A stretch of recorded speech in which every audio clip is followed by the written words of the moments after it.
আমি চাই আল্লাহর এই জমিনে অন্য কারো বিধান চলবে না, আমি চাই আল্লাহর বিধান দিয়ে জমিন চলবে। আল্লাহুল খালক ওয়াল আমর, বানিয়েছেন যিনি, আইনও চলবে তার। কথা বলেন ঠিক কিনা? মানুষের জীবনী পড়ে আমাদের জীবন পরিবর্তন হবে না, হবে একজনের জীবনীতে, তার নাম মুহাম্মাদুর রাসূলুল্লাহ। আজকে তেলাওয়াত করেছে সূরা কাসাস 85 নাম্বার একটা আয়াত। এটা বিশ্বনবী মুহাম্মদুর রাসূলুল্লাহর সাথে রিলেটেড, এই জন্য এটা পড়লাম। কাসাস মানে ঘটনা সমূহ। কাসাস মানে কি? আল্লাহ রাব্বুল আলামিন বলেন, ইন্নাল্লাযী ফারাদা আলাইকাল কুরআনা লারাদ্দুকা ইলা মাআদ। নবীজিকে আল্লাহ জানাচ্ছেন, হে নবী, অবশ্যই আল্লাহ পাক আপনার উপরে কোরআনের আইন মানা ফরজ করে দিয়েছেন। এখান থেকে মাসলা বের হয়, এটা কি শুধু নবীজির জন্য? কোরআনের যে আইনগুলো আছে 500 আইন আছে। কয়টা? 500। বলেন বলেন। এই 500 আইন মানা নবীজির জন্য শুধু ফরজ। এর ব্যাখ্যা করতে গিয়ে সূরা যুখরুফের 42 নাম্বার আয়াতে আল্লাহ জানিয়েছেন, ওয়া ইন্নাহু লাযিকরুন লাকা ওয়া লিকাওমিকা ওয়া সাওফা তুসআলুন। হে নবী, আপনাকে আর আপনার উম্মত বলে দাবি করবে, তাদেরকে আমি কিন্তু কিয়ামতের দিনে এই প্রশ্নটা প্রথম করব যে আমার কোরআনের আইন মানা হয়েছে কিনা। তাহলে কোরআনের আইন মানা এটা ফরজ, নামাজের মতো, সিয়ামের মতো। কথা বলেন না কেন? যেটা ফরজ কাজ, ফারাজুন শব্দ আল্লাহ নিজে দিলেন কোরআনে। ইন্নাল্লাযী ফারাদা, আল্লাহ কিন্তু কাতাবা দেননি যে লিখে দিলাম, না, ফারাজ আমি ফরজ করে দিলাম। আলাইকাল কুরআনা, আপনার প্রতি আমার কোরআনের যে নিয়ম নীতিগুলো নাযিল হয়, এটা ব্যক্তি, পরিবার, সমাজ আর রাষ্ট্রে মানা এটা ফরজ। এটা কি? 96% মুসলমানরা এই দেশে বাস করে।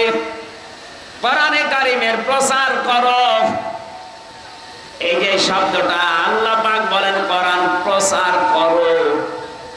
ওয়া যাক্কির ফাইন্না যিকরা তানফাউল মুমিনিন। হে নবী, আপনি কোরআনের আলোচনা করেন, কোরআন প্রচার করেন, এটা মুমিন যারা তাদের উপকার হবে। এই বিধানটা কার? আরো জোরে বলেন। অথচ 15.5 বছর এ কোরআন প্রচার করো এই আদেশ মানতে গিয়ে এ মোস্তফা সাহেবের মতো মানুষেরা বহু মানুষের সাথে বার্গেনিং করা লেগেছে। আমি তো রংপুরে জেল থেকে বের হওয়ার পরে কয়েকটা অনুষ্ঠানে এসেছিলাম, ওই আগস্টের 5 তারিখে। ইনি একজন মেয়র রানিং তখন, তারপরও যারা দায়িত্বে ছিল ওই সময়, ওই সমস্ত মানুষের সাথে বার্গেনিং করা লেগেছে 96% মুসলমানের দেশে। কেন আমি কোরআন প্রচারের এই অনুষ্ঠানে বাধা দেবেন বলেন? ওরা জবাব দিতে পারে কি? এই যে সাক্ষী বসে আছে, জিজ্ঞাসা করেন, পুলিশ কমিশনারের কাছে পর্যন্ত ওনার বার্গেনিং করা লেগেছে। অথচ কোরআন প্রচার করা এই নির্দেশ আল্লাহর, এই আইন কার? বলেন বলেন। এই আইনটা মানা তো তার জন্য ফরজ ছিল, কিন্তু নিজের চেয়ার ঠিক রাখতে গিয়ে, জালেমের তোষামত করতে গিয়ে, জালেমের স্বপ্ন পূরণ করতে গিয়ে তারা কোরআনে পর্যন্ত বাধা দিয়েছে। আল্লাহ পুরাটা উল্টিয়ে দিয়েছে আজ। সুতরাং কোরআনের আইন মানা ফরজ। আমার মনে হয় উনি যেহেতু কোরআন হাদিস পড়ে, কোরআন প্রচার হবে, প্রসার হবে, মানুষ জানবে, শুনবে, মানবে, এটা নফল না, এটা ফরজ। আজকের এই আয়োজনে হাজার হাজার টাকা খরচ এমনি খেলা করার জন্য না। লক্ষ মানুষের ভেতরে একটা মানুষের যদি মন মানসিকতা পরিবর্তন হয়ে আল্লাহর বিধানের দিকে ঘুরে আসে, যত মানুষ অনুষ্ঠানে টাকা দিয়েছেন প্রত্যেকের টাকা ওসমানের মতো কবুল হয়ে যাবে। নবীজিকে আল্লাহ জানিয়েছেন আমার কোরআনের আইন মানা ফরজ। যত আইন আছে সব, না কয়েকটা? বলেন বলেন। তাহলে কোরআন প্রচার করা, প্রসার করা, কায়েম করা, এর জন্য অর্থ খরচ করা, সময় দেওয়া, আজকে গুরুত্বপূর্ণ সময়গুলো, টাকাগুলো সব আমরা খরচ করছি এইটাই, কারণ আমাদের নির্দেশ যে আপনি প্রচার করেন, কায়েম করেন। কারণ তিনটা জায়গায় যদি কেউ অর্থ খরচ করে ওই টাকার হিসাব আল্লাহ কিয়ামতে নেবেন না। এক নম্বরে কোরআন প্রচারে যদি কারো টাকা পয়সা খরচ হয়, আজকের কোরআন এই প্রচারের অনুষ্ঠানে যদি আপনার 10টা টাকাও খরচ হয়, কিয়ামতে ওই 10 টাকার হিসাব দেওয়া লাগবে না। বলেন মারহাবা। 2 নম্বরে, এই পৃথিবীতে কোনো মানুষ যদি জিহাদের ময়দানে কাজ করে, তার পেছনে যদি আপনি খরচ করেন, যেতে পারেন না, তাকে সাহায্য করেন, ওই টাকার হিসাব দেওয়া লাগবে না। 3 নম্বরে, যদি আপনার পরিবারস্থ লোকদের জন্য, বিশেষ করে যাদের সাথে রক্তের সম্পর্কগুলো আছে, এদের পেছনে যদি আপনার টাকা খরচ হয়, ওই টাকার হিসাব দেওয়া লাগবে না। এখানে মাসলা আসে, আজ অনেকের কৃপণ এত বেশি পরিবারস্থ লোকদের জন্য খরচ করতে চান না। না, এটা উচিত না। আপনার টাকার যখন হিসাব দেওয়া লাগবে না, তখন পরিবারস্থ লোকদের বিনোদন দেওয়ার জন্য বিশাল টেলিভিশন কিনে দেবেন। শরীয়তের ভেতর থেকে যতটুকু বিনোদন দেওয়া যায় অতটুকুর জন্য যদি আপনি তার জন্য টাকা খরচ করেন, এই যে মনে করেন ওয়াইফাই লাইন নিয়েছেন, ইন্টারনেট, প্রতি মাসে 1000 টাকা বিল দেওয়া লাগে। আপনি যদি দেখেন আপনার ছেলে মেয়ে, আপনার বউ এই ইন্টারনেট ফ্রি থাকার কারণে মাসে প্রতিদিন এখান থেকে কোরআনের নির্দেশগুলো নামায়, নবীদের হাদিসগুলো ওখান থেকে নামিয়ে পড়ে, এরকম পরিবেশ যদি আপনি তৈরি করে ইন্টারনেটটা নেন, ওয়াইফাই লাইন নেন, যত টাকা এর পেছনে খরচ করবেন এই টাকার হিসাব দিন, প্রচারে কায়েম হয়ে যাবে, হিসাব দেওয়া লাগবে না। কিন্তু পরিবেশ তৈরি না করে যদি ওয়াইফাই লাইন নিয়ে দেখেন আপনার মেয়ে, আপনার ছেলে উলঙ্গ নাচ দেখছে, আপনার তো ডবল সওয়াব হবে। এটা পরিবেশটা তৈরি করা লাগবে।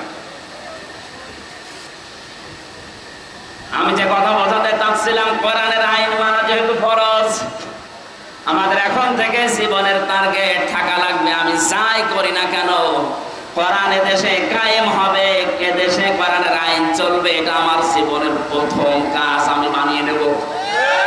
যদি কেউ রাজনীতি মনে করেন, হ্যাঁ এটাই রাজনীতি, কারণ বিশ্ব নবী এইটা কায়েম করার জন্য 27টা যুদ্ধে তিনি নিজে নেতৃত্ব দিয়েছেন, আর 87টা গাজওয়া, সারওয়া, জিহাদ এগুলোর তিনি মানুষকে দিয়ে পরিচালিত করেছিলেন মাত্র 13 বছরে। কয় বছরে বলেন বলেন?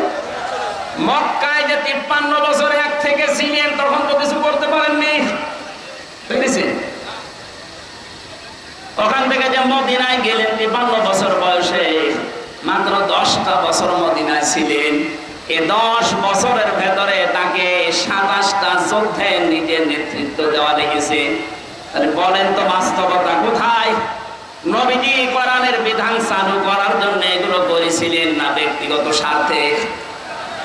কোরআনের জন্য যদি উনি যে জিহাদের ময়দানে সেনাপতির দায়িত্ব পালন করে, তা 1টা 2টা না 27টা, ওইরকম যদি পরিস্থিতি আমাদের আসে যে তরবারি হাতে নেওয়া লাগবে, বোমা হাতে নেওয়া লাগবে, মানুষকে মেরে ফেলা লাগবে, এই সিচুয়েশন আসলে কোরআন কায়েমের জন্য ওইটাও জায়েজ আছে। আর ওইটা যদি কেউ রাজনীতি মনে করেন, জিহাদ মনে করেন, হ্যাঁ ওইটাই আমার জিহাদ, কেন জীবনের আসল টার্গেট ইন্নাল্লাযী ফারাদা আলাইকাল কুরআনা লারাদ্দুকা ইলা মাআদ। আমি চাই আল্লাহর এই জমিনে অন্য কারো বিধান চলবে না, আমি চাই আল্লাহর বিধান দিয়ে জমিন চলবে। আলা লাহুল খালক ওয়াল আমর, বানিয়েছেন যিনি, আইনও চলবে তার। কথা বলেন ঠিক কিনা?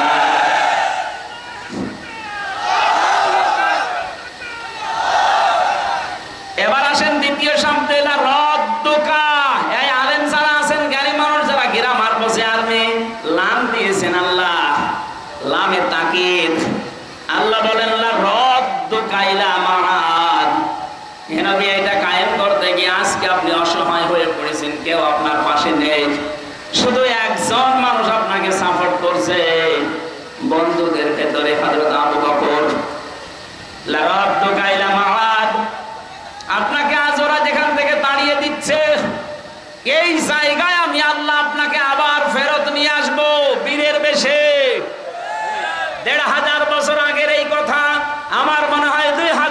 2014 সালের 5 আগস্টে আল্লাহ বাস্তবে দেখিয়েছেন।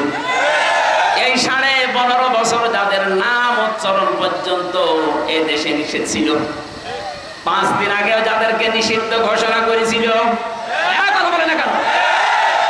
মনে হচ্ছিল ওই সময় পুরো জমিন আমাদের জন্য সংকীর্ণ, কোন জায়গায় আমাদের জায়গা নেই। শেষের 5 দিন কি অবস্থায় ছিলেন আপনি বলেন? আল্লাহ বলেন আপনি যাচ্ছেন আজকে একা একা।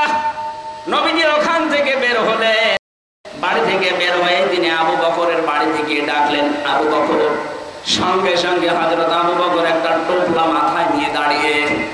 নবীজি বলেছিলেন তুমি কি ঘুমিয়েছিলে না? একটা ডাক দিলাম তাও আস্তে করে চলে আসলে মানে। হযরত আবু বকর বলেছিলেন হে রাসূল, 6 মাস আগে আপনি শুধু ইঙ্গিত দিয়েছিলেন যে হিজরত করা লাগতে পারে, তোমাকে সাথে নিতে পারি। আমাকে নেবেন, আপনি বলেননি নিতে পারি। এ পর্যন্ত শোনার পরে 6 মাস আমি প্রস্তুতি নিয়ে আছি, টোপলা টোপলে যা আছে বেঁধে আমি দরজার সাথে এটা লাগিয়ে হেলান দিয়ে ঘুমিয়ে পড়ি। না জানি কখন এসে আপনি আমার আবু বকর করে ডাকবেন। নবীর কথা শোনার জন্য তারা 6 মাস দরজার সাথে পিঠ লাগিয়ে ঘুমায়। আর বিশ্ব নবীর আদর্শ আজ ভুলণ্ঠিত হয় দেশে। বিশ্ব নবীর আদর্শকে বিদায় করার জন্য 15.5 বছর বহু চেষ্টা চালিয়েছে। কথা বলে না কেন? নবীর শিক্ষাকে মাইনাস করেছে। কি সুন্দর একটা হেরা গুহা, এই যে গারে সোর আবু বকরের এই যে কাহিনীটা আমাদের 3-4 পড়াতো, কে নাস্তিকরা আসলে 15.5 বছরে ওইটা মাইনাস করে দিয়েছে। তারা নবীর একটা কথা মানার জন্য 6 মাস ঘুমায় না, হেলান দিয়ে ঘুমায়। আরে 15.5 বছরের ভেতরে ওরা আল্লাহর নবীর জীবনী পর্যন্ত শিক্ষা ব্যবস্থা থেকে বাদ দিয়ে দিল। প্রতিবাদ করার মতো কায়দা ছিল না। কথা বলে না কেন? যা করেছেন পুরাপুরি উল্টিয়ে আমরা আগের অবস্থায় ফিরে দিতে চাই। এই অবস্থায় থাকলে আগামী 10 বছরে দেশে নাস্তিক দিয়ে ভরে যাবে। ওরা যে সিস্টেম চালু করে গেছে, এজন্য আমার মনে হয় বাংলাদেশে ইসলামপন্থী মানুষ এখন যারা আছে সবচেয়ে বেশি ঘৃণা করে এই নওফেলকে। এটা একটা টাটকা নির্ভেজাল শয়তান ছিল। নবীর আদর্শকে বাদ দিয়ে কি শ্রীকৃষ্ণ শ্রীরাম এদের জীবনে ঢুকিয়েছে। আপনি ঢোকান, শ্রীকৃষ্ণ শ্রীরাম নিষেধ করছে না। হিন্দু যারা আছে দেশে 4 ভাগ, তাদের শিক্ষা যেটা আছে তাদের ভেতরে দেন। আমরা 96 ভাগ মুসলমান, আমরা আদর্শ পড়তে চাই মুহাম্মদুর রাসূলুল্লাহ। কারো বাবার আদর্শ আমরা পড়তে চাই না। মানুষের জীবনী পড়ে আমাদের জীবন পরিবর্তন হবে না, হবে একজনের জীবনীতে, তার নাম মুহাম্মদুর রাসূলুল্লাহ। এর আগে যে মহিলা ছিল প্রজাপতি মহিলা, নাম দিয়েছিল প্রজাপতি মন্ত্রী। পররাষ্ট্রমন্ত্রীর দায়িত্বে যখন ছিল শুধু ঘুরে বেড়াতো, কোনো কাজ নেই। আজকে শুনলাম আরো 5 দিন রিমান্ডে টিম দেওয়া দরকার সমস্ত মানুষকে। মানুষ নামে কলঙ্ক, আমাদের একেবারে মাথা ভেঙে দিয়েছে। জাতির শিক্ষা ব্যবস্থা পুরো ধ্বংস করে ফেলেছে। আহ্বান জানাবো ধর্ম মন্ত্রণালয়ের যিনি দায়িত্বে আছেন উপদেষ্টা হিসাবে ডক্টর আফাম খালিদ স্যার, খুব তাড়াতাড়ি আমাদের আগের অবস্থাগুলো, আমাদের নবীর জীবনীকে আবার সন্নিবেশিত করা হোক। আমাদের জীবন অবশ্যই এই রবিউল আউয়াল মাসের দাবি, এটা আমাদের জীবন পাল্টাবে। কারণ নবীজির জীবনী দেখে দেখে যদি সাহাবায়ে কেরাম নিজের ধর্ম ছেড়ে দিতে পারে, নবীর আদর্শ পড়লে আমাদের জীবন পাতা পাল্টাবে না? বলেন, আমরা আশা করছি পাল্টাবে। বিশ্বনবী তাকে নিয়ে চলে গেলেন গারে সোর, যেটা বলা হয়। আমি নিজে উঠেছি, 3.5 ঘন্টা লেগেছে আমার মতো যুবক মানুষের। তাও তো ওই সময় আমার বয়স ছিল 30। 3.5 ঘন্টা ওই জায়গায় উঠে দেখলাম আল্লাহর নবী যেখানে বসেছিলেন, ঘুমিয়েছিলেন একটু আবু বকরের উপরে মাথা দিয়ে। ওরা যেখানে আক্রমণ করার জন্য ওই জায়গা পর্যন্ত গিয়েছিল, প্রত্যেকটা জায়গায় নবীজিকে আল্লাহ নিজে দায়িত্ব নিয়ে বাঁচিয়েছেন। সাপে কামড় দিয়েছিল আবু বকরকে, নবীজির থুথু মোবারকের কারণে আল্লাহ ব্যথা নিরাময় করে দিয়েছেন। মাকড়সা এবং কবুতর এসে জাল বনিয়ে ডিম পাড়া অবস্থায় নবীজির জীবনকে রক্ষা করেছে। মাদ্রাসার জালের নিচ দিয়ে যখন এই শত্রুদেরকে দেখা যাচ্ছিল, বিশ্বনবী ওই দিন নিজের সাথী আবু বকরকে বলেছিলেন, লা তাহজান ইন্নাল্লাহা মা'ানা। হে আমার সাথী, পাহাড়ের সাথী, ভয় পাবেন না, আমরা দুইজন না, ওরা যদিও অনেক মানুষের পা আমরা দেখতে পাচ্ছি, আমরা দুইজন না, আমাদের সাথে মহান আল্লাহ আছে। বিপদের এই কঠিন মুহূর্তে নবীজির এই কথাকে শোনার পরে আল্লাহ এত বেশি খুশি হয়েছিলেন, তাদেরকে ধোঁকা দিয়ে বোকা বানিয়ে ওখান থেকে আল্লাহ সব ফেরত পাঠিয়েছেন। কষ্ট করে করে নবীজি ওখান থেকে মদিনায় যাচ্ছিলেন, কিন্তু 5 হাসার দিতে দিতে যায়, দেখে হযরত আবু বকর। তিনি ডাক দিয়ে বলেন, আবু বকর, পায়ে কি ব্যথা? সাপে কামড় দিয়েছিল, এই জন্য কি পায়ে ব্যথা পেয়েছো? পায়ে আমার শাসন দাও কেন? হযরত আবু বকর বলে, ইয়া রাসূলুল্লাহ, সাপে কাটার যন্ত্রণা তো ওই সময় শেষ হয়ে গেছে, কিন্তু আপনি যখন সামনে দিয়ে হেঁটে যাচ্ছিলেন, পেছনে আমি যখন হেঁটে হেঁটে যাই, দেখলাম আপনার পায়ের ছাপ মাটিতে, বালি মাটিতে পড়তে পড়তে যাচ্ছে পাহাড়ি এলাকায়। আমি আবুল হাবকে চিনি, অত আবুল হাকাম মানুষের পায়ের চিহ্ন পর্যন্ত দেখে বলে দিতে পারে এটা কার ছেলে, কখন হেঁটে গেছে। যদি কিছুক্ষণ পরে সকালবেলা এই রাস্তা দিয়ে যেতে যেতে দেখে যে আমরা হেঁটে গেছি, আমাদের ধরে ফেলবে। এই জন্য 5 হাসর দেয় যেন আপনার পায়ের দাগগুলো মুছতে মুছতে যায়। গেলেন মদিনাতে, 10টা বছর অবস্থান করলেন। আজকে তিনি আর সাধারণ মানুষ নেই, যাওয়ার সময় নিয়ে গিয়েছেন কয়জন? আরো জোরে বলেন বলেন। এবার আসার সময় আসতেছেন 10,000 সাহাবী নিয়ে, প্রত্যেকের হাতে তরবারি। আমার তো মনে হচ্ছে 5 তারিখে, এর আগে যে 5 দিন আগে মাত্র 1 তারিখে নিষিদ্ধ ঘোষণা করেছিল, 5 তারিখে 5 দিনে এই দেশে 100 জনের 58 জন মানুষ ইসলামপন্থী হয়ে গেছে। কয়েকদিন আগের জরিপ বলছে দেশে 100 জনের 58 জন মানুষ এখন চাচ্ছে যে দেশটা ইসলাম দিয়ে চলুক। আপনি যেটা দেন এভাবে কয়েকদিন দেখবেন দেশে 100 জনের 100 জন মানুষই বলবে যে আমরা ইসলাম দিয়ে দেশ চালাতে চাই। আর ইসলাম দিয়ে চললে টাকা পাচার হবে না, বেগম পাড়া হবে না। হ্যাঁ, কথা বলে না কেন? কেউ খেয়ে থাকবে, কেউ নিয়ে খেয়ে থাকবে না। ইসলাম আসলে সবাই সমান। নিজের দায়িত্ব নিয়ে যাকাতের টাকাগুলো গরিবের বাড়িতে আপনি দিয়ে আসবেন। যাকাত নেওয়ার জন্য মানুষ দলে দলে পালে পালে আপনার বাড়িতে এসে পিষে মরবে না। নিজের দায়িত্ব থেকে আপনি নিচে দিয়ে আসবেন। অনেকে মনে মনে করে যে ইসলাম যদি এসে যায়, তখন আমি যে লাল পানি খাই, আমি যে একটু ডাল খাই, আমি যে একটু বাবা খাই, আমি যে 1 বিড়ি খাই, 80 বিড়ি খাই, কি হবে? এগুলো কি হবে? শোনেন, ইসলাম যদি সত্যি দেশে কায়েম হয়ে যায়, এই যে মেয়র সাহেব যদি এখন বিড়ি খায় কি আমি জানি না, খায় 21 বিড়ি বা 80 বিড়ি যায় খায়, মসজিদের ভেতরে যদি প্রবেশ করে, পুরা মসজিদটা আল্লাহর রহমত দিয়ে ছায়া দেওয়া। এই জন্য মসজিদে উনি প্রবেশ করলে বলে, আল্লাহুম্মা আফতাহ লি আবওয়াবা রাহমাতিক, হে আল্লাহ তোমার রহমতের দরজা সব আমার জন্য খুলে দাও। একথা বলে না? একথা বলে না কেন? তার মানে মসজিদ হচ্ছে রহমতের জায়গা। পৃথিবীতে কেউ যদি আল্লাহর রহমত পেতে চায়, দয়া চায়, তাহলে তার মসজিদে যাওয়াই লাগবে, মাস্ট বি। রহমতের জায়গা মসজিদ ছাড়া দুনিয়ায় নেই। কিন্তু কোন মানুষ যদি পৃথিবীতে গজব চায়, জেনা ব্যভিচার যেখানে হয়, যেখানে মানবতা লুণ্ঠন হয়, মানুষের অধিকার নষ্ট করা হয়, ওই জায়গায় যেন সে যায়। আমার মনে হয় যারা মানবতাকে ধ্বংস করার জন্য, ইসলামকে বিদায় করার জন্য যারা সলা পরামর্শ করেছিল, যে সমস্ত বাড়িতে বসে বসে, যে সমস্ত ঘরে বসে বসে আপনি তাকান তাদের দিকে, ওই মানুষগুলোর জায়গা, বাড়ি, ঘর এখন সব অভিশপ্ত হয়ে গেছে। কথা বোঝার চেষ্টা করেন। আমি তো আমার কুষ্টিয়ার কথা বলছি। আলেমদের বিরুদ্ধে সবচেয়ে বেশি জঘন্যতম শত্রু হিসাবে কাজ করেছিল যারা, আমি নাম নিয়েই বলছি, এই হানিফ আর ইনু। 5 তারিখের বিকাল আসতে দেরি, ওদের বাড়ির ইট পর্যন্ত মানুষ খুলে নিয়ে চলে গেছে। কারণ কি? ওটা গজবের জায়গা। ওখানে বসে বসে আলেমদের বিরুদ্ধে, ইসলামের বিরুদ্ধে ওরা সলা পরামর্শ করত। আল্লাহর নবী মুহাম্মদুর রাসূলুল্লাহ সাল্লাল্লাহু আলাইহি ওয়াসাল্লাম আজকে তিনি আর একা আসতেছেন না, সাথে আছে 10,000 এবং প্রত্যেকের হাতে খোলা তরবারি।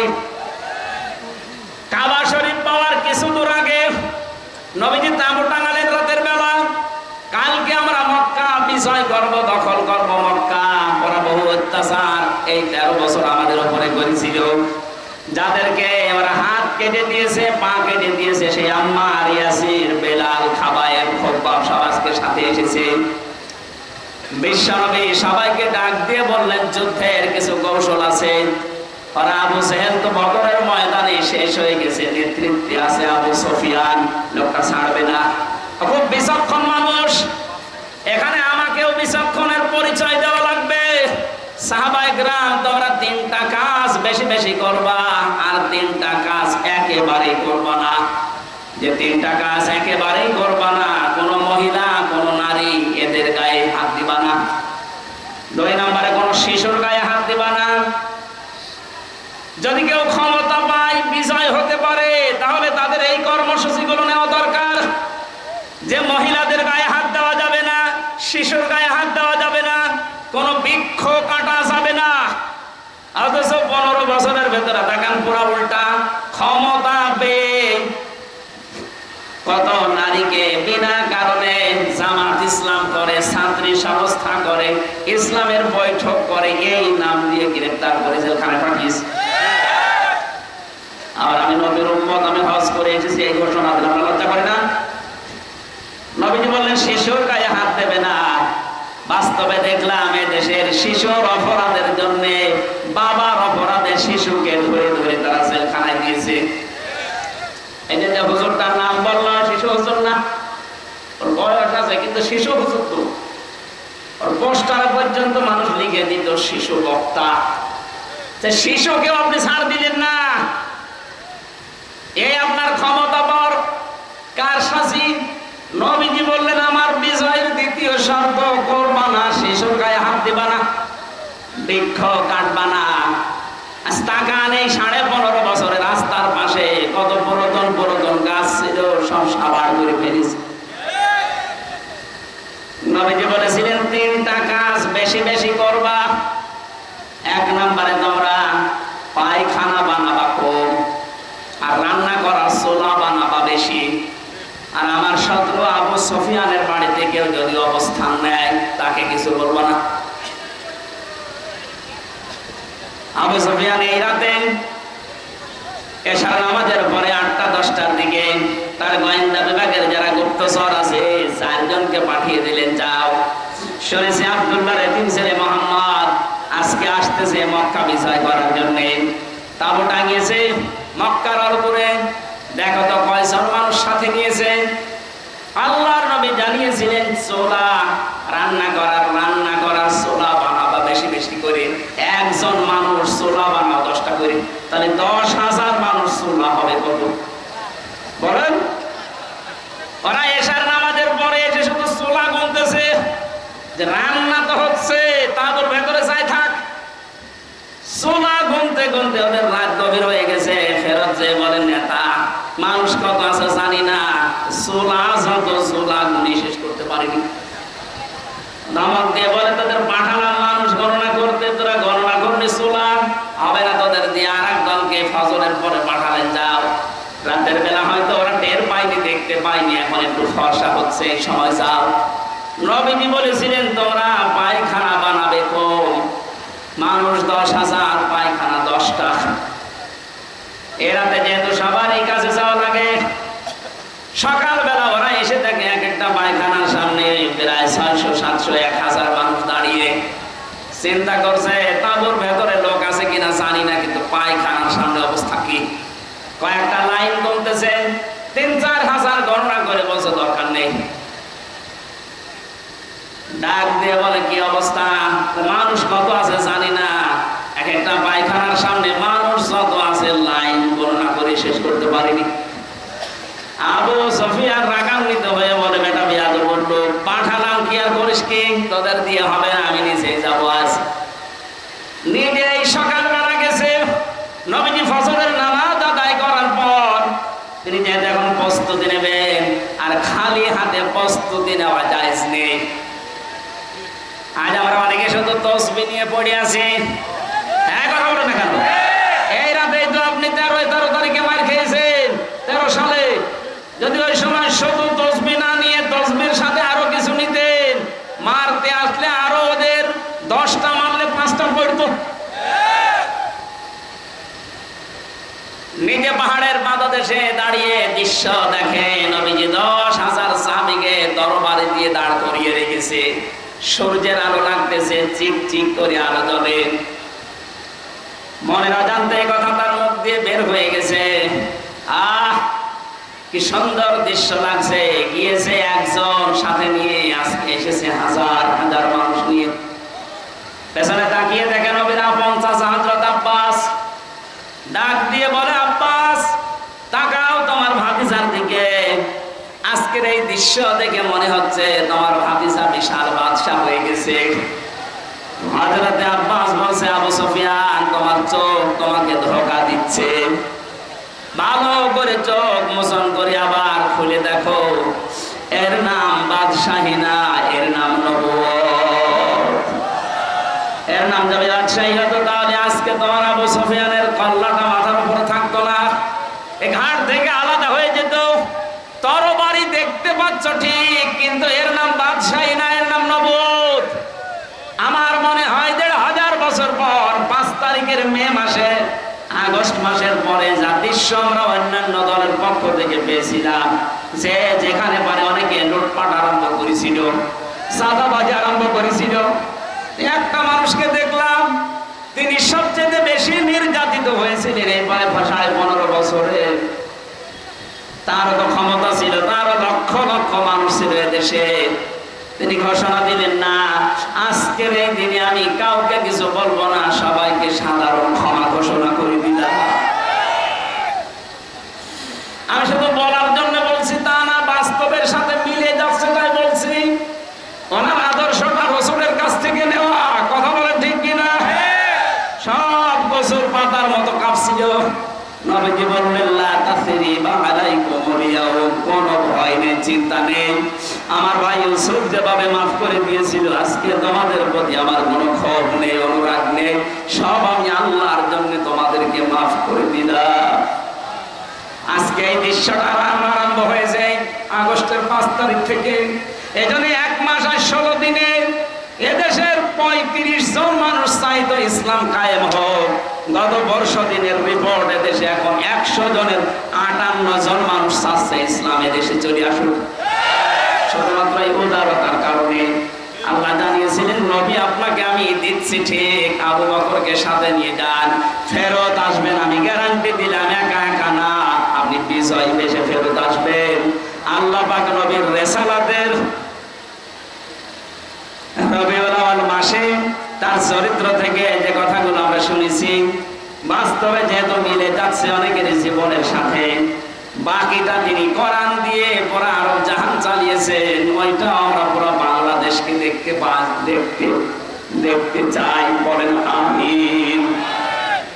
প্রচন্ড গরম এবং 4:30 পার হয়ে গেছে, এখন আজান হচ্ছে চারিদিকে, এখনই নামাজ হবে।